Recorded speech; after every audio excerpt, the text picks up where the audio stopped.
Welcome into another episode of Locked On Phillies. In today's episode, we discuss the Philadelphia Phillies' loss in their series with the Milwaukee Brewers. They lose the final two games, and I'll tell you why the Game 2 loss was way worse than their loss today. We'll also discuss in detail what Darick Hall is bringing to this team right now, what he's not bringing to this team, and why he can't play first base for this team anymore. And finally, we'll react to the Andrew Painter news, and I'll give you my thoughts on just everything surrounding a very interesting situation with a young pitcher that doesn't seem to be working out in the Phillies' favor. All of that on today's episode of Locked On Phillies. You are Locked On Phillies, your daily Philadelphia Phillies podcast. Part of the Locked On Podcast Network, your team every day.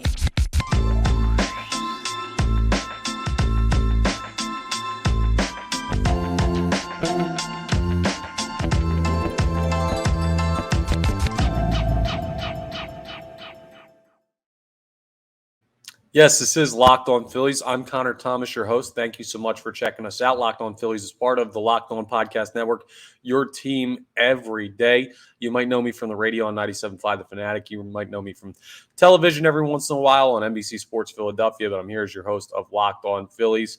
And make sure you're rating, reviewing, subscribing to the YouTube channel. It takes like 2 seconds. We did, in fact, as I was wondering about yesterday, if we were there or not yet, we have, in fact, hit 1.5 thousand subscribers. So thank you so much. Great milestone. We're going to take it to 2,000 next, and then everything beyond that. And you could help by going ahead and subscribing, and it helps you as well. It costs you nothing. Gives you notifications when new episodes are posted. So really appreciate anyone who does that. But either way, no matter how you're checking us out, thank you so much for checking us out. You're on Locked On Phillies. The Phillies just finished up their series with the Brewers a couple of minutes ago.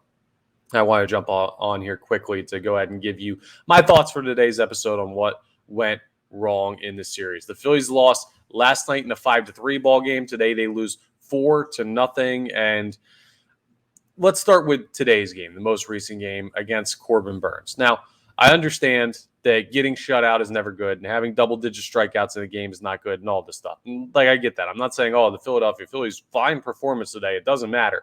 No, I'm upset with the loss. But Corbin Burnes is Corbin Burnes, man. He's just really, really, really good at baseball. It's not like you got shut out by a nobody who didn't deserve to shut you out. Like, he's been a top pitcher in baseball for a couple of years now. And once you go ahead and you give up a 3-run home run in the third inning to Christian Yelich, who I told you 2 episodes ago was due, and he's been hot lately. Once you give up that 3-run home run, it kind of felt like you were in trouble because Burnes had his stuff working. They got the Brewers, that is, got another run in the 7th off of a William Contreras RBI single. He's killed the Phillies this series too. But the bottom line is, once you give up that 3-run home run in the third, with how well Corbin Burnes is pitching, it's just you're not going to beat him.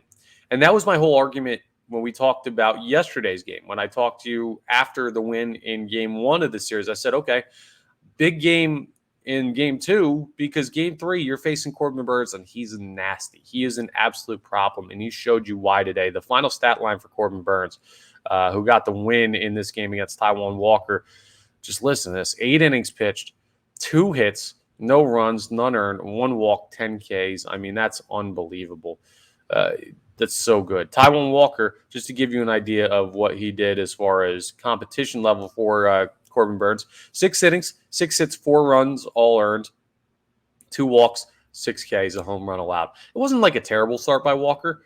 You just kind of ran into a buzzsaw in Corbin Burnes. And Milwaukee's bullpen's been so good. Their starting pitching has been really good. Their offense is not that good. And they just find ways to win because the pitching has been incredible for them. So, yes, the Phillies lose to the Brewers. That I'm cool kind of with that loss. Like, I'm not okay with it, I don't want to say, but I'm not losing my mind over that loss. What I am upset about more so is the loss last night on Wednesday night, where you had an opportunity and you come back from being down 3-0 to tie it at 3-3, and you end up losing that game. Last night's game, of course, was the Christopher Sanchez game, facing off against, what was his name? Carlos Ray? I forget the guy's first name already. Anyway, bottom line, you had an opportunity because Ray was not that good, and Sanchez also was kind of not that good. He gave up 3 runs in the second inning to make it 3-0, but then Nick Castellanos homers in the fourth. Kyle Schwarber gets a 2 RBI single in the 5th with some aggressive base running combination of Brandon Marsh and Dusty Watson over at third base, telling him to round on a single from first base, and he ends up scoring because Marsh can fly, and the Brewers defense was a little lackadaisical on that one. So, yeah, you tie it up in the bottom of the 5th. And then we got to talk about this weird at bat from Bryce Harper yesterday. I haven't had a chance to talk to you about this yet. He comes up in the 6th inning, and he just barely moves at the plate, and he takes 6 pitches. It's a 3-2 count, but he ends up striking out on a fastball down the middle. I don't know what was going on. He got a big hit in the 9th inning to create an opportunity for the Phillies, and he had good at-bats earlier in the game. I really don't know what it was. I don't know if that's a decision from the dugout. I don't know if that was a personal decision because he thought, this pitcher throws from a weird angle. He's going to try and work around me. I don't know what Bryce Harper was seeing in that 6th inning with that weird at bat. If you haven't seen the video of it yet, go ahead and check it out. It's all over social media.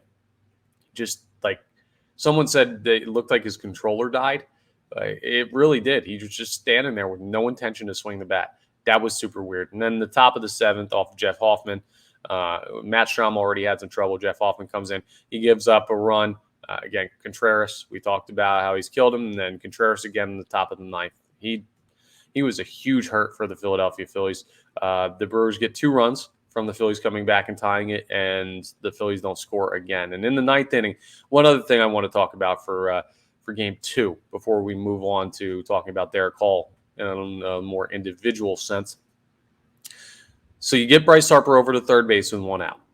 Because he's on base, and then Bryson Stott singles, and Bryce Harper goes first to third, and you have first and third with 1 out, down 2, Alec Boehm at the plate, and Bryson Stott gets thrown out trying to steal second. Very close play. He was out. They went to replay just to check it, but we had this conversation this morning on the John Kikajo morning show over on 97.5 The Fanatic, and the conversation was, is that dumb base running to get thrown out trying to steal second there? I don't think it is. I think it's slightly risky, but I think it's a okay risk to take in that spot. You have the tying run at first base. If he steals second, a single brings him in with how fast Bryson Stott is. And the guy's a good base stealer. You're not telling Kyle Schwarber to steal from first. Bryson Stott can steal bases.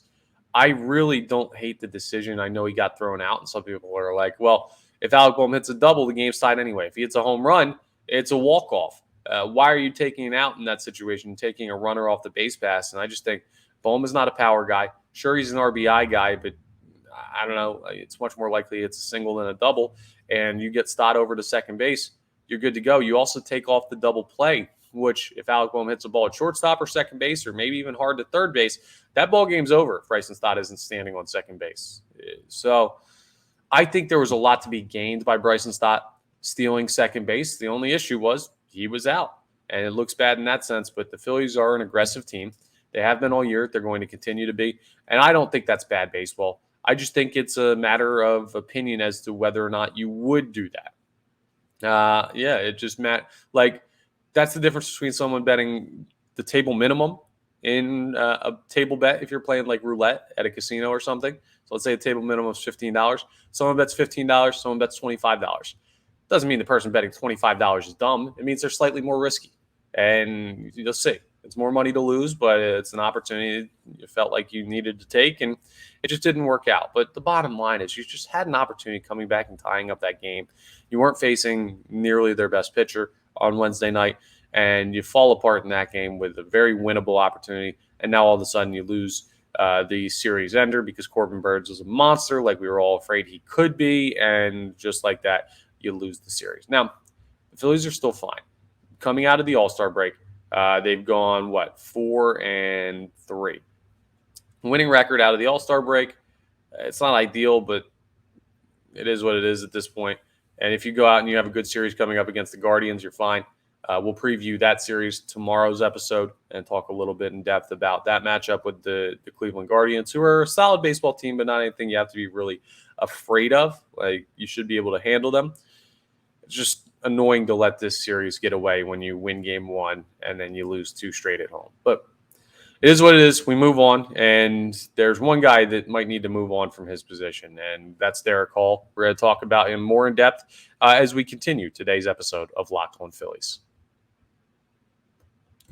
First, though, I want to tell you about my friends over at eBay Motors. For a championship team, it's all about making sure every player is a perfect fit. We're going to talk about one right now that I don't think is a perfect fit, and it can make a team run clunky. It can do the same thing when it comes to your vehicle. You get the wrong part, it doesn't fit right. Who knows what damage that could do to your vehicle as a whole, and it's not going to run right. Every part needs to fit just right. So the next time you need parts and accessories, head to eBay Motors. With eBay Guaranteed Fit, you can be sure that every part you need fits right the first time around. Just add your ride to My Garage and look for the green check to know the part will fit or your money back. Because just like in sports, confidence is the name of the game when you shop on eBay Motors. And with over 122 million parts to choose from, you're going to be back in the game in absolutely no time. After all, it's easy to bring home a win when the right parts are guaranteed. Isn't that right? Don't we wish that baseball players were guaranteed when they signed those big contracts or when you traded away top prospects for them? Well, get the right parts, the right fit, and the right prices on ebaymotors.com. Let's ride. eBay Guaranteed Fit, only available to U.S. customers. Eligible items only. Exclusions do apply. All right, let's talk a little bit about Darick Hall. Now, first of all, I want to tell you, SiriusXM, big partner of Locked On. They carry all these games that the Phillies are playing. The Phillies will take on the Guardians tomorrow night, 7:10 p.m. Eastern Standard Time. You can listen to every pitch of the Phillies' hometown radio broadcast of that matchup with the Guardians, and it'll be a big one for the Phillies. They need to get off the schneid that they're on right now. You can listen to that. Just go to the SXM app and search Phillies. Now, Darick Hall. Where to start? His defense has been underwhelming, especially considering that Alec Bohm and Cody Clemens both had one error each at first base in their time relieving Darick Hall when he had an injury. Then he comes back and he makes two errors in the first couple series after the All-Star break. He hasn't been giving you good defense. He's batting 167. He has one home run and 3 RBIs.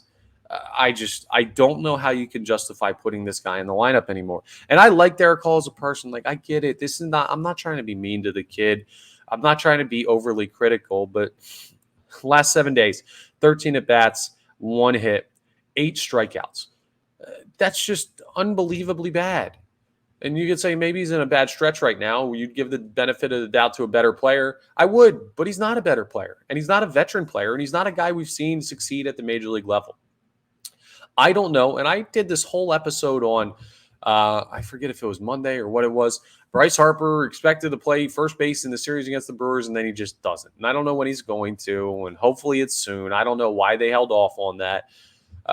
Who knows what's going on with Bryce Harper's elbow. Maybe we'll see him against Cleveland, in Cleveland, to play first base. But I'll tell you what you can't have. You can't have Darick Hall in this lineup anymore in any capacity right now. He needs to go down to AAA, and you need to bring somebody else up. I don't know. Maybe it's another bullpen arm. Maybe it's a utility infielder. Maybe it's Josh Harrison coming back from the injured list. Like, whatever the case may be, whoever needs a roster spot, well, Darick Hall is up for grabs. I'll tell you what, as well, there's been a guy I've been ripping all year in Dylan Covey. He's been really good in his past couple of appearances. His last 5 appearances have been really good. So now Darick Hall is the low man on the totem pole. As far as, or I guess it's the high man on the totem pole. I think people always get that wrong. I think the lowest faces on the totem pole are the most important ones. Bottom line, Darick Hall is the next guy to lose his roster spot than when the Phillies decide to call somebody up. And I think it's warranted, honestly. You can't have a hole in this lineup. You can have lesser offensive players in this lineup, like a Johan Rojas who's young and trying to figure stuff out because he's exceptional defensively. You can't have a guy who's a net negative both ways. It just doesn't work. That's a bad baseball player. And, I mean, there's no discernible advantage to having Darick Hall in the lineup right now. Kyle Schwarber, at least say what you will about his average and his defense. When he was playing poorly out there, he still had the opportunity to hit the ball out of the ballpark. Darick Hall doesn't seem like he's proven he can do that at the major league level yet, outside of a hot stretch to start his career at the major league level last year. So, yeah, you kind of got to explore other options at first, and you have other great ones. I mean, Bryce Harper, I do believe can play first base. I don't know why they're holding him out, but he will soon. I don't know when. I'm done making predictions on that because I thought the organization said, I shouldn't say I thought. I wasn't guessing.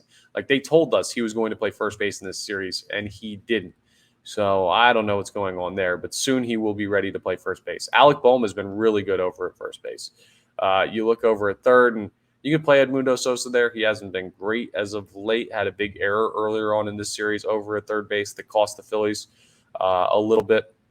But bottom line is you cannot play Darick Hall at first base anymore. You cannot have him in his lineup. I don't know what other way to put it. If I see him play in the series against the Guardians, I'm going to say I don't know what the Philadelphia Phillies are doing. I don't know what they're looking at. They're willing to put a guy out there who's not giving them anything, and he's not a guy who's earned that opportunity. Again, not trying to be overly harsh. Like, I like Darick Hall. I think maybe he could be a player at the major league level. But he's not Bryce Harper or JT Realmuto or Kyle Schwarber or Nick Castellanos or Trey Turner or any of these guys that have earned the opportunity to struggle.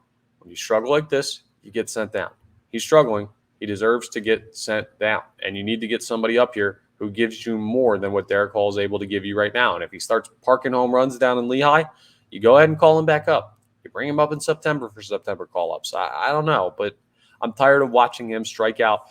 Again, those numbers, the last 7 days, he's had 13 at-bats and he struck out in 8 of them. You can't win like that. I mean, you can, and they did win a game like that, but it makes it significantly harder to win like that, and the defense has been shoddy. So I'm over the Darick Hall experiment. I'm ready to go ahead and put a situation where Bryce Harper plays first base or Alec Boehm is your everyday first baseman. However you want to work that, whatever way, keeps Darick Hall off the field is good for me. And just to clarify, the series is not on Darick Hall entirely. It's not like he's the reason the Phillies are losing these games. I'm not saying that you can't put it on one individual player.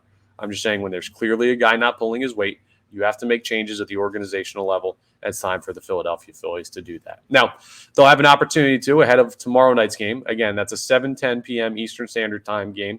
It's out in Cleveland.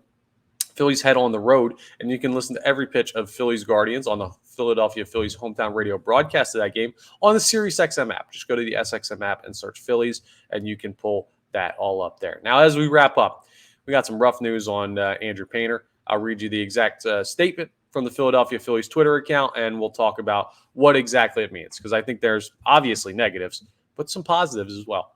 We'll discuss as we wrap up Locked On Phillies. All right. Let's talk about the Andrew Painter situation as I pull up this tweet. I'm just going to have to scroll down and find it. But basically, we know that Andrew Painter had a UCL injury. And I've already found it. He had a UCL injury earlier on in the season in spring training.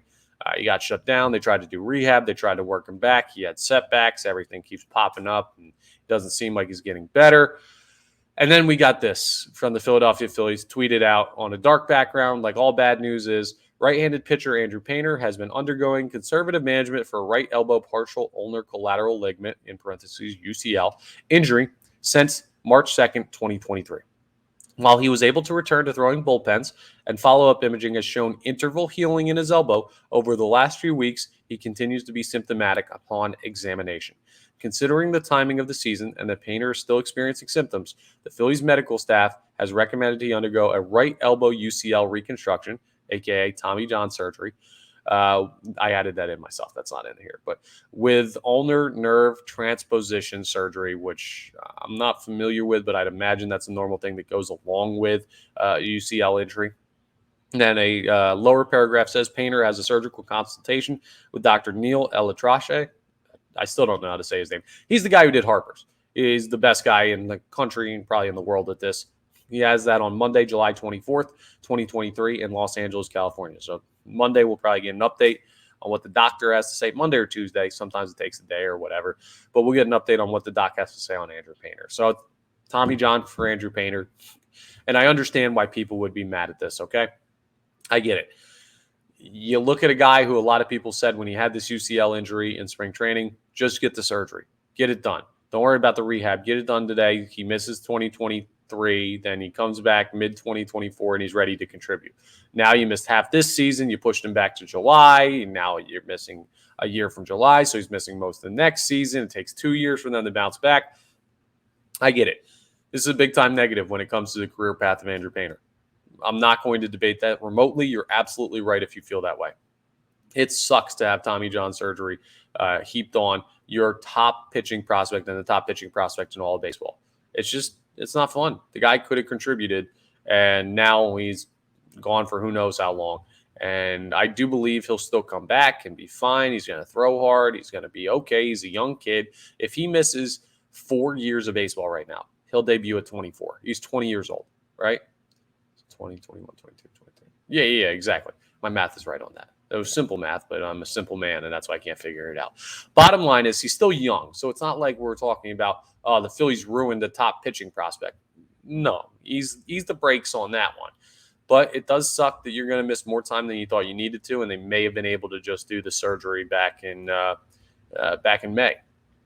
I'm a big proponent of don't get the surgery unless it's fully torn, because it creates more of a problem than it solves. People see, oh, you get Tommy John, you don't get hurt again. What they don't see is that's 2 years worth of your time, as opposed to if you can rehab it. Some guys come back and don't have the trouble, and they're back in like 4 months.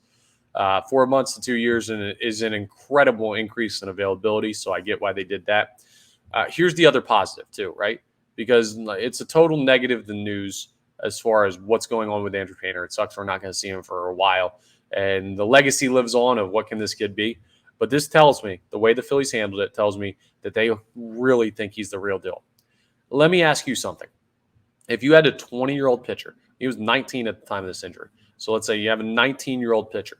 You're a World Series contending team. And as good as that pitcher is, you're like, okay, well, we need men up here at the major league level, veteran players and pitchers that can help us win a World Series. And that pitcher gets injured.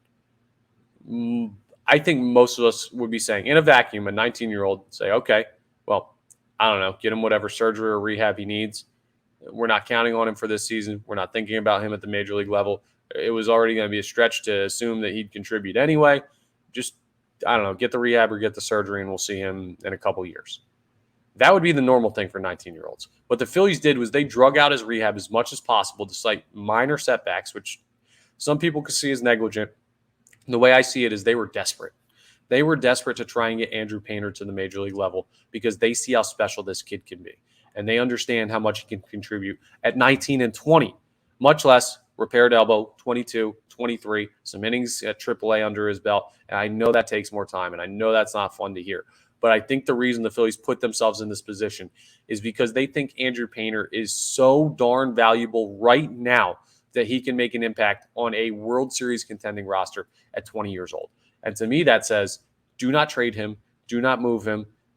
Be careful with him now that he's going to get the surgery, but then put him in bubble wrap and be absolutely careful. But when he debuts for the Philadelphia Phillies, he's going to be an absolute monster, because the Phillies already believed that with a bad elbow that was coming off of injury, it was worth it to risk this to go ahead and try and bring him back for this season on a World Series contending roster. This isn't, hey, it'd be cool to see him pitch 10 games at the end of the year for a team 20 games below 500. No, this is, we need to win it all this year. We're trying to win it all this year, and we think this 19-year-old, 20-year-old guy can help us despite having elbow issues. That means they think Painter's the real deal, and it's not desperation based on the roster, because they've got other good pitchers. Wheeler, Walker, Suarez, Nola. I mean, Christopher Sanchez has been good. They believed in Bailey Falter at the time. They can go get someone at the trade deadline to get in that fifth spot. No, this speaks much more highly of Painter than I think people realize. It just didn't work out well, and that's partially fault of the Phillies for taking this chance, but it says a good thing about the kid that they were willing to take this chance to try and bring him back. It just backfired, and that sucks, and we're not going to see him for a while. But you will see the Phillies tomorrow night take on the Guardians, 7:10 p.m. Eastern Standard Time. You can listen to every pitch of the Phillies' hometown radio broadcast of that game on the Sirius XM app. Just go to the SXM app and search Phillies. You'll be able to pull that all up there. That's all for today's episode of Locked On Phillies. We'll talk tomorrow and preview that series with the Guardians and dive deeper into that. But, yeah, that's all for today. So thank you for checking us out. Locked On Phillies, part of the Locked On Podcast Network, your team every day. Make sure you're rating, reviewing, subscribing to the YouTube, and I'll talk to you tomorrow on the next episode of Locked On Phillies.